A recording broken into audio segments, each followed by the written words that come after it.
রব্বুল আলামিন বলেন, খবরদার দেবতাদেরকে গালি দিও না, তাহলে ওরা তোমার রব আল্লাহরে গালি দেবে।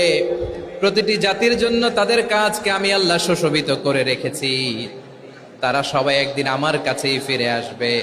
এরপর আমি রব্বুল আলামিন তাদের আমলনামা তাদেরকে জানিয়ে দেব। সুবহানাল্লাহ পড়ে। প্রিয় ভাইয়েরা, আল্লাহ তাআলা বলেছেন খবরদার গালি দিও না। আদেশটা কার? আওয়াজ করে বলেন তো।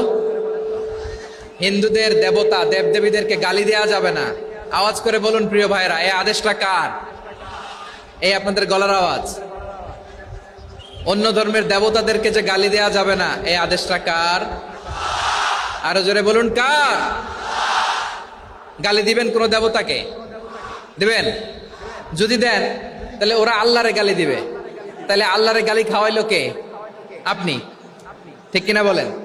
আমি আল্লাহকে গালি খাওয়ানোর কারণ হলাম, কারণ আমি যদি গালি না দিতাম ওরা আমার রবকে গালি দিত না। আওয়াজ করে বলেন ঠিক কিনা?